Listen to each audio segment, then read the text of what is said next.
이 말씀을 듣고 읽고 행하는 자가 복이 있다라는 제목으로 말씀의 은혜를 나누겠습니다. 여러분 요한계시록 들어본 적 있으시죠? 요한계시록이라는 제목은 혹시 읽어본 적이 있으세요? 별로 많이 있으세요? 손을 이렇게 드셔서 든 거죠? 네. 긁는 거 아니죠? 네, 든 거죠. 그래서 요한계시록을 자주 읽기가 어려운 책이에요. 보통 창세기, 출애굽기 많이 읽고 마태복음, 마가복음 많이 읽고 그래서 말라기는 읽는 사람 별로 없고 요한계시록도 흥미로 읽은 사람 가끔 있더라고요. 이게 뭐 신비한 말씀이 있다며 그러면서 혹시 요한계시록에 대해서 어떻게들 이해하고 있을까요? 알고 계신 자기가 난 이런 책이라고 알고 있다. 혹은 이런 느낌이 있다. 이미지가 있다. 뭐가 있어요? 에? 에? 마지막 권, 성경의 마지막 권. 그렇죠. 네, 맞아요. 또 내용, 종말, 종말에 관한 책. 그렇죠. 종말의 때에 관한 책. 맞아요. 또 뭐 있어요? 없어요? 네, 요한계시록은 또 워낙 상징적인 의미가 많아가지고 이단들이 좋아하는 책이기도 합니다. 멋대로 해석할 수가 있거든요. 자기 마음대로 해석할 수가 있어요. 상징적인 의미가 많기 때문에. 물론 상징적인 의미가 있는 이유도 한 두어 가지가 있지만 어쨌든 천상의 것을 이 땅의 언어로 쓰자니 제대로 표현하기가 어렵기 때문에 또 상징적인 언어로 쓴 면도 당연히 있겠죠. 요한계시록은 중요한 성경 말씀 중에 하나입니다. 왜 요한계시록이 중요하냐면 예수님의 계시이기 때문에 그래요. 요한계시록은 요한의 계시가 아니에요. 예수님의 계시예요. 그래서 성경 66권이 다 중요한 말씀인 것처럼 요한계시록도 그렇게 중요한 것이고 또한 성경 66권이 하나님의 감동으로 된 것처럼 또한 요한계시록도 하나님의 감동으로 써서 중요한 책이고 또한 성경의 모든 말씀이 예수님을 증언하는 책이기 때문에 중요한 것처럼 요한계시록도 예수님을 증언하기 때문에 중요한 책입니다. 그런데 특별히 선지자나 사도들이 경험한 것을 쓴 게 아니라 예수님의 계시라는 거예요. 그것을 전달한 자가 누구죠? 요한. 전달한 사람이 나이가 할아버지가 된 요한이 부활하신 예수님, 천상에 계셨던 예수님의 계시의 말씀을 듣고 그 당시에 있던 교회들에게 예수님의 말씀을 전달한 거예요.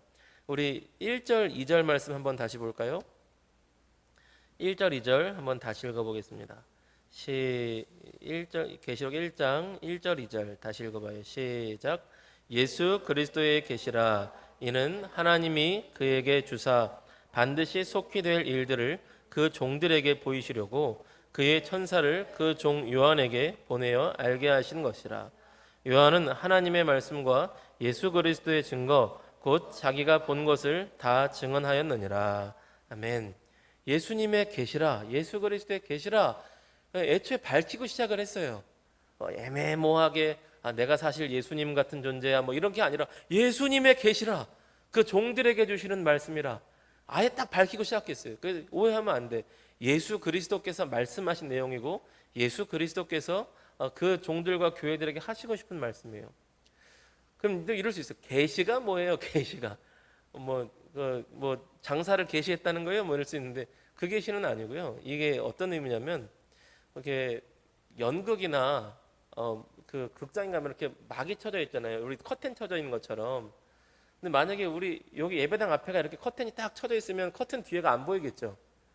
그래서 계시라는 것은 만약 여기 커튼이 쳐져 있으면 여기가 안 보이는데 커튼이 쫙 열려서 이 뒤가 보이는 거.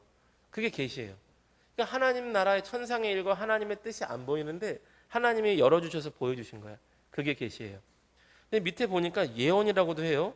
계시의 말씀과 그리고 또한 이 예언의 말씀을 또 이렇게 3절 보면 이 예언의 말씀을 읽는 자가 복이 있다고 그랬는데 예언은 보통 뭐 예언을 잘해요. 그럼 미래 일을 말한다 이렇게 생각을 하는데 여기서 예자는 맡길 예자예요.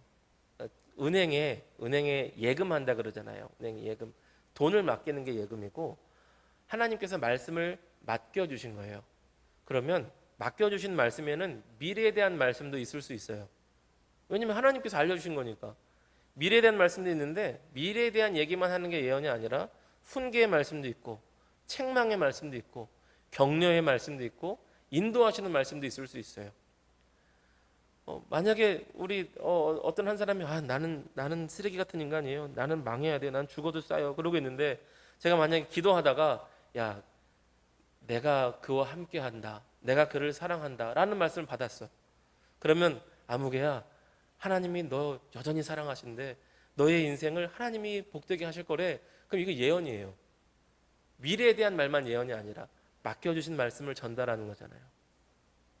그런 면에서 설교도 기록된 하나님의 말씀을 우리가 해석하고 전달한다는 의미에서 예언의 말씀을 전달하는 거예요.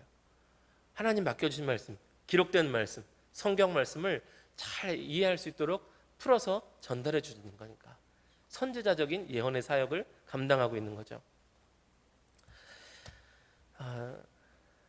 자, 본론으로 들어와서 요한계시록도 중요한 이유는 예수님의 말씀이기 때문이고 예수님을 증거하기 때문입니다. 요한복음 5장 39절 보면 이런 말씀이 있어요. 너희가 성경에서 영생을 얻는 줄 생각하고 성경을 연구하거니와 이 성경이 곧 내게 대하여 증언하는 것이니라. 아멘. 모든 성경은 예수님을 증거하고 예수님을 알려주는 책이라고 말씀하셨어요. 그럼 요한계시록도 마찬가지예요.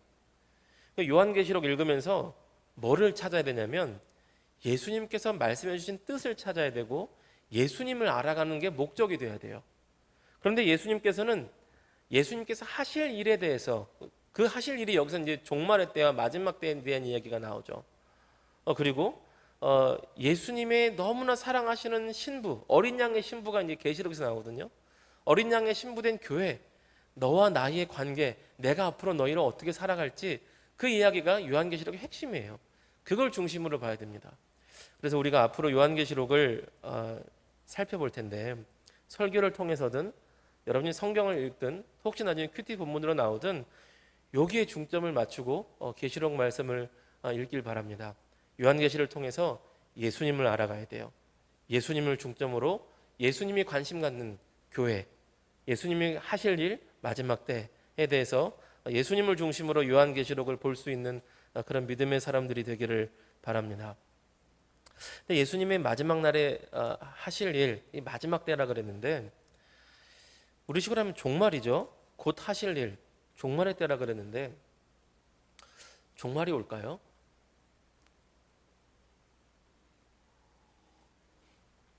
종말이 올까요? 네? 모르겠죠.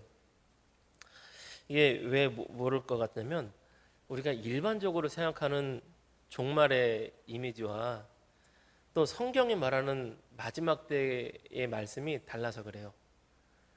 성경은 마지막 때가 이미 시작됐다 그래요. 우리는 먼 언젠가 종말은 확 망해서 다 끝나고 싹 없어지고 이게 종말이라고 생각하거든요. 그러니까 하나님의 마지막 때는 뭐냐면 인간이 망쳐놓은, 인간의 죄악과 탐욕으로 망쳐놓은 죄악된 세상, 그것을 끝내고 다시금 하나님께서 창조했던 세상으로 새롭게 만드시는 때가, 온전한 하나님 나라로 회복하시는 그 때가 마지막 때예요. 그러니까 END가 아니라 AND예요. 이 AND를 위해서, AND가 아니라 AND야. 이때를 위해서 하나님께서 전격 특공대를 딱 보내시는데 그분이 누구예요? 그분이 예수님이에요. 예수 그리스도께서, 하나님이신 예수 그리스도께서 땅에 침투하여 들어오신 순간 하나님 나라가 이 땅에 들어온 거야. 그러면 옛것을, 죄악의 세력을 끝내고 하나님 나라를 회복시킨다는 면에서 그때부터 마지막 때가 시작된 거예요. 성경적인 관점으로 볼 때. 그래서 예수님이 지나가실 때 병든 자가 고침을 받고 또 이렇게 안진뱅이가 일어나고 뭐 귀머거리가 듣고 문둥병자가 깨끗함을 받고 악한 마귀가 떠나가고, 이거는요 단순히 예수 믿으면 복받아, 예수 믿으면 이런 일 생겨, 예수 믿으면 뭐 병도 고침받아, 이걸 말하려고 하시는 게 아니라 인간의 죄로 말미암아 망가진 이 세상을 치료하시는 하나님 나라가 이 땅에 침투했다는 것을 하나님이 선포하시는 거예요. 이 땅에 왜 아픔이 있느냐, 왜 고통이 있느냐, 왜 죄가 있느냐, 마귀의 유혹에 따라 인간이 범죄함으로 그것들이 발생했는데 예수님께서 그것을 그 아픔과 고통과 마귀의 역사를 깨부시면서 회복시키시는 역사를 예수님이 걸어가시는 곳에 하고 있는 거예요. 그래서 예수님이 딱 가셨을 때 마귀들이 막 놀래. 아, 벌써 그때가 온 것입니까? 막 놀래. 우리 나를 무적행으로 보내지 말아주세요. 막 마귀가 오면 마귀가 막 깜짝 놀래. 아직 그때가 안 된 줄 알았는데. 예수님이 오시는 순간 성경으로서는 마지막 때가 시작된 거예요. 회복시키시는 나라. 그래서 그때는 무엇을 하셨냐면 죄로 말미암아 구원받을 수 없는 인간의 구원의 길을 예수님께서 확 열어버리셨어요. 마귀 입장에서는 거기서 결정적으로 패배가 끝난 거야. 지금도 막 마귀하고 싸우고 있는 게 아니라 거기서 끝났어. 왜냐하면 구원받을 수 있는 길이 완벽히 열려버렸거든. 그러니까 마귀 입장에서는 완벽히 진 날이에요. 예수님이 십자가에서 죽으셔서 인간을 구원하시기로 한 날이 마지막 때로서 마귀의 입장에서는 그날이 마지막 때가 시작된 거야. 졌네. 와, 이놈의 인간들 이제 다 구원받을 수 있는 길이 생겼잖아. 졌네. 와, 당했다. 와, 귀신도 모르게 당했네. 마귀 입장에서는 귀신도 모르게 당한 거예요. 하나님의 비밀 작전. 그래서 예수님이 비밀이야. 하나님 나라의 비밀이야. 요한일서에서도요 그렇게 말해요. 마지막 때에 적그리스도가 오리라는 것을 너희가 들었으나 이미 왔도다. 이미 마지막 때가 시작됐다고 이미 얘기하고 있어요. 그리고 또한 베드로도 마지막 날에 그리스도께서 죽으시고 부활하신 후에 그 남종과 여종에게 성령을 부어주시고 그 남종과 여종이 성령을 부어주셔서 그 마음에 하나님의 영이 함께 사시면서 하나님을 마음으로 섬기는 그날이 마지막 날이 올 것이다. 근데 그게 언제 이루어졌어요? 사도행전 2장에서 이루어졌어요. 마지막 날에 우리가 그렇게 찬양 불렀지만 그게 마지막 날이었는지 몰랐던 거야. 그리고 예수님께서 마지막 날의 시작으로서 오셔서 십자가의 사건으로 승리를 완벽히 이루시고 이제부터는 승리는 끝났어. 이제부터는 구원받을 자를 모을 거야. 자, 구원받을 자를 모아. 그리고 내가 다시 올 텐데 다시 올 때는 구원의 때가 끝나고 심판주로서 올 거야. 그때는 완벽히 끝. 유예 기간. 지금 완벽한 구원의 때요, 은혜의 때야. 어서들 오시오. 어서들 오시오. 마귀 입장에서는 이제 증거는 정해졌고 마지막 발악을 할 시기가 지금의 시기인 거예요. 그래서 우리 목사님들은 뭐라고 가르치셨냐면 지금은 말세지말이다 이런 말씀을 많이 하셨어요. 마지막 때 중에 마지막이 가져온 거 아닌가. 마지막 때가 이미 예수님 때 시작되었고 지금은 그 중에 마지막 때가 된 거 아니냐 이렇게 교훈을 하셨어요.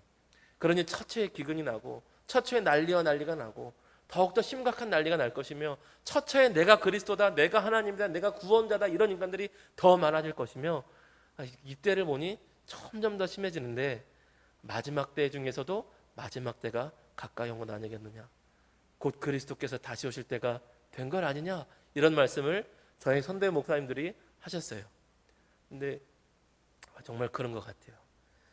그래서 성경 입장에서는 세상에서의 종말은 막 불이 나든 막 폭파하든 막 그래서 다 끝나고 없는 게 종말이고 하나님 나라의 종말과 마지막 때는 우리가 얘기한 것처럼 복습이지만 인간이 망쳐놓은 이 죄악과 타락과 아픔의 세상을 정리하시고 뒤집어서 그것을 포맷해서 컴퓨터를 포맷하는 이유는 버리기 위해서가 아니에요. 버릴 거는 포맷하지 않아. 그냥 버리지. 포맷하고 새로 까는 거예요. 다시 처음에 하나님 나라로 완벽하게 새롭게 만드시는 것이 시작되는 거예요. 그런데 요한계시록을 많이들 이렇게 오해하는 잘못 해석하는 이유 중에 하나가 당시의 상황을 요한계시록을 처음 받았을 때 상황을 무시하고 이 말씀을 지금 나한테 바로 적용을 해요. 그러면 오해할 게 많아. 그리고 또 자기 과대망상이 많은 사람들은 이 어린 양이 난가? 뭐 이렇게 하는 사람이 있어. 중2병이 안 끝난 사람이 있어. 중2병이 끝나야 되는데 내가 대단하다고 막 나만 대단해. 그래서 이 시온에서 봉인을 뜯을 사람이 난가? 뭐 이런 사람이 있어.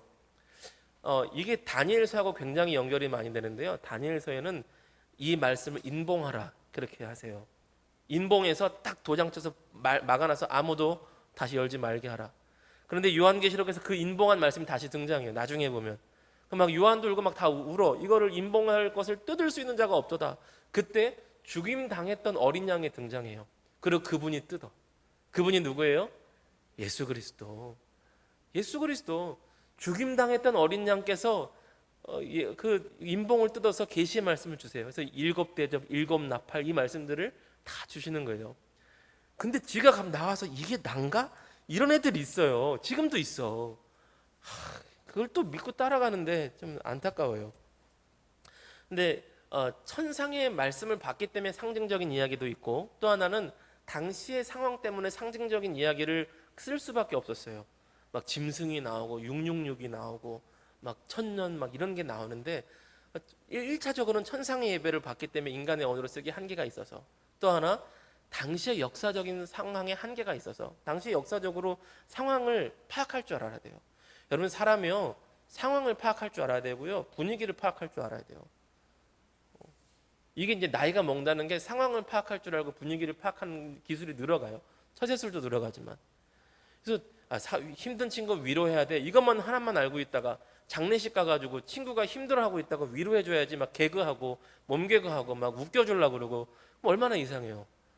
그러면 안 되지. 같이 울어주는 거지. 그때는 울고 있니? 내가 웃겨줘야지 막 그러면서 장례식에서 그러면 결코 안 되거든요. 당시에는 상황이 지금보다 너무 많이 힘들었어요. 우리 1장 9절 말씀 한번 볼까요? 1장 9절. 1장 9절 한번 읽어보겠습니다. 시작. 나 요한은 너희 형제요 예수의 환난과 나라와 참음에 동참하는 자라. 하나님의 말씀과 예수를 증언하였으므로 말미암아 반모라 하는 섬에 있었더니. 아멘. 요한이 예수님의 환난에 동참하고요, 하나님의 말씀과 예수님을 증거해서 반모라는 섬에 있었대요. 반모라는 섬에 놀러 간 게 아니고요, 반모라는 섬에 유배를 간 거예요. 감옥처럼. 아무것도 없는 그냥 섬에, 그 지중해 뜨거운 햇볕 속에서 죽든지 말든지 그렇게 살으라고 그냥 거기다 유배를 보낸 거예요. 되게 힘들게.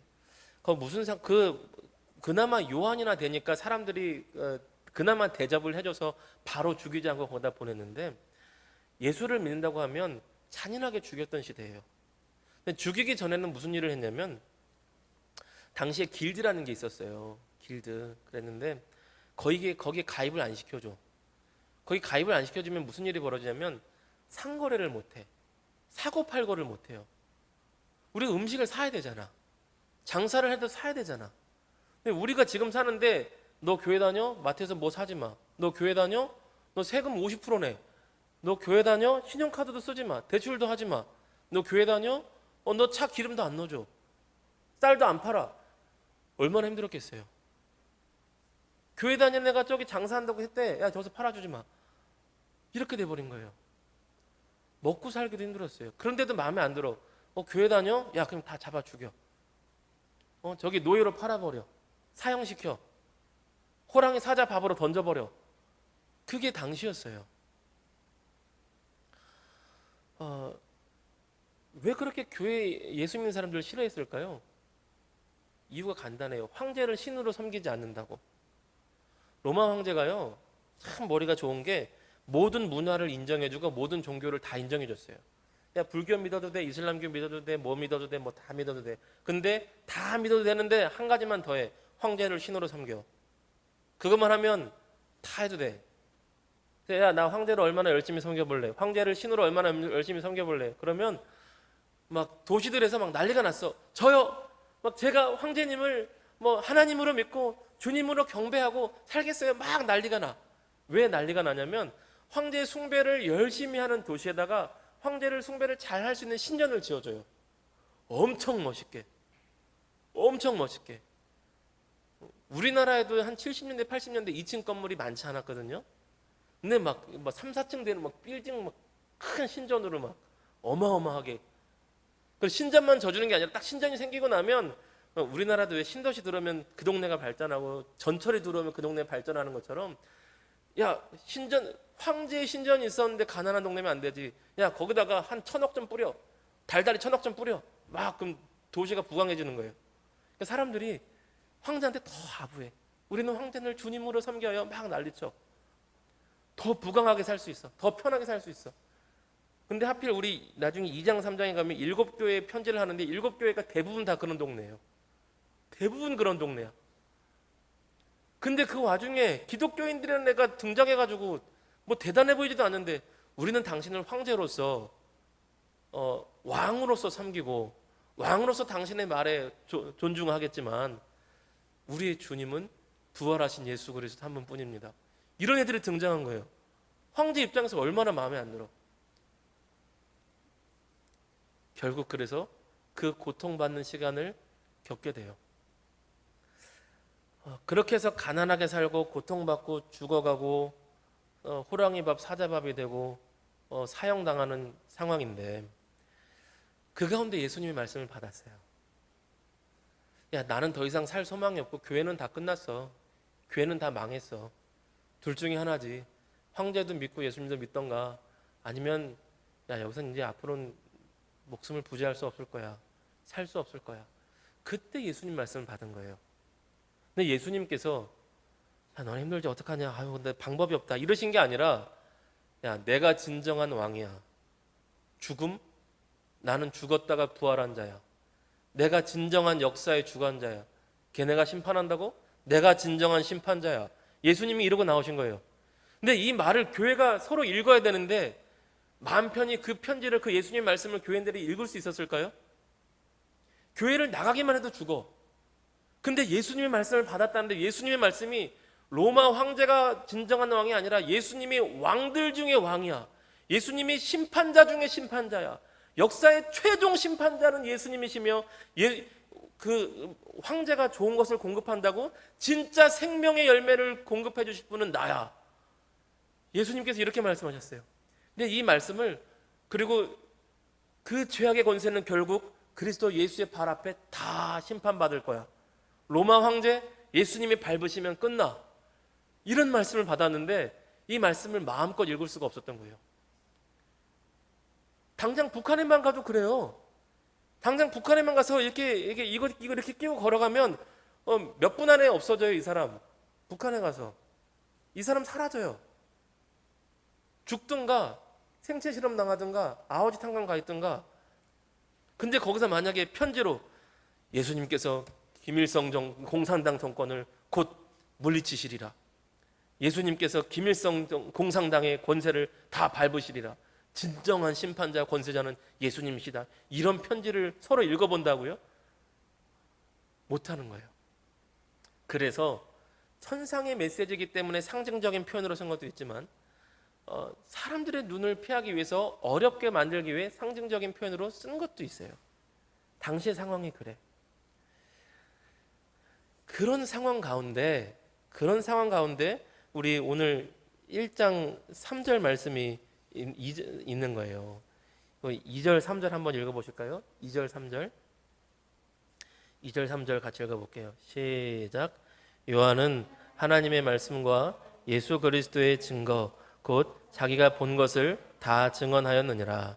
이 예언의 말씀을 읽는 자와 듣는 자와 그 가운데 기록한 것을 지키는 자는 복이 있나니 때가 가까움이라. 아멘. 이러한 상황 가운데서 이 예언의 말씀을 읽는 자가 복이 있다. 이 예언의 말씀을 듣는 자가 복이 있다. 이 예언의 말씀을 지키는 자가 복이 있다. 지금 당장 세상 사람들의 보기에는 우리가 그 사람들이 복 있는 것 같고 우리가 핍박받는 것 같은데 영원하신 하나님 나라, 영원하신 그리스도 예수, 진정한 역사의 심판자 예수님 입장으로 보기에 이 말씀을 듣는 사람이 복이 있고 읽는 자가 복이 있고 지키는 자가 복이 있다. 그 상황 가운데서 이 말씀을 지키는 자가 복이 있다고 선포가 되고 믿고 그렇게 따르고 예배를 드렸던 거예요. 예수님을 믿어서 당장 병이 안 고쳐진 사람이 얼마나 많았겠어요. 병 고침 받은 사람들 있지. 안 고친 사람도 얼마나 많았겠어. 예수님 믿어가지고 부자 된 사람도 있겠지만 당시에 얼마나 많은 사람들이 굶어 죽었겠어요. 예수님 믿기 때문에 일이 잘 풀린 사람도 있겠지만 당시 얼마나 많은 사람들이 재산을 뺏기고 억울하게 살았겠어요. 그런데 이 말씀을 믿고 산 거예요. 이 사람이 복이 있다. 예수 그리스도의 사람이 복이 있다. 왜냐하면 예수님이 영원한 구원자시고 영원한 주님이시며 영원한 심판자시니까. 여러분, 우리도 이 말씀을 따라 하나님 앞에 복 있는 사람이 되기를 주님의 이름으로 축복합니다. 또한 하나님의 사람으로 사는 것이 진정한 복된 사람임을 믿을 수 있는 영적인 안목이 열리기를 주님의 이름으로 축복합니다. 설교 짧게 해야지 해놓고 짧게 하려고 작정하고 조금만 써왔는데 조금 써온 거에 반절밖에 못했어요. 새벽 예배를 참고하십시오. 새벽 예배를 참고하십시오. 새벽 예배 때도 이거 다 못해서 주일날 해야지 그랬는데, 궁금한 건 따로 카톡으로 물어보세요. 그 다음 10절에서 20절까지가 예수님이 어떤 분이신가가 나오는데 읽어보시고 그 예수님을 바라보고 믿고 의지하고 살아갈 수 있는 저와 여러분 되길 바랍니다. 말씀을 정리합니다. 복 있는 자가 되길 바랍니다. 사람들 보기에 복 있는 자가 아니라 영원하신 심판관, 영원하신 재판관 되시는 하나님 보시기에 너 복이 있다 하실 수 있는 참된 믿음의 사람 다 되시기를, 하나님의 관점으로 나의 인생을 바라보고 살아갈 수 있는 저와 여러분 모두가 되기를 주님의 이름으로 축복합니다. 우리 찬송하고 기도하겠습니다. 우리 십자가를 질 수 있나 한 번 더 찬송하고 우리 기도하겠습니다.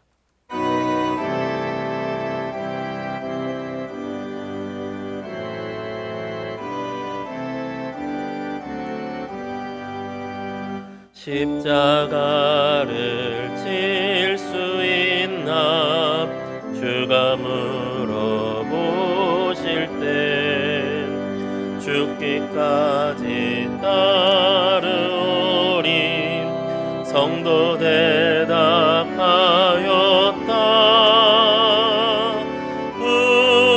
우리의 심령 주의 것이니 주님의 영상 만드소서. 주인도 따라 살아갈 동안 사랑과 충성을 바치오리다.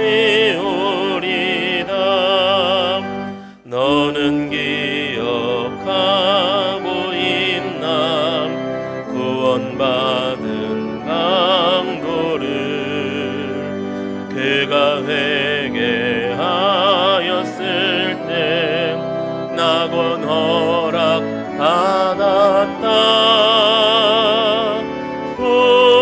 우리의 심령 주의 것이니 주님의 영상 만드소서. 주인도 따라 살아갈 동안 사랑과 충성을 바치오리나. 걱정 근심 어둔 그늘 너를 둘러 덮을 때 주께 내 영 맡기겠나. 죄의 승리 믿으며 우리의 심령 주의 것이니 주님의 영상 만드소서.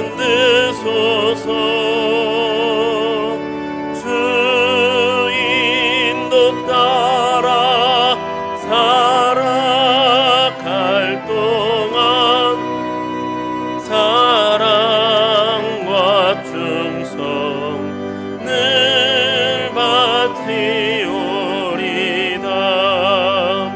이런 일 다 할 수 있나 주가 물어보실 때 용감한 자 바울처럼 선뜻 대답하였다. 하리라. 우리의 심령 주의 것이니 주님의 형상 만드소서. 주 인도 따라 살아갈 동안 사랑과 충성을 바치오리다. 아멘. 우리 말씀 생각하며 기도하겠습니다.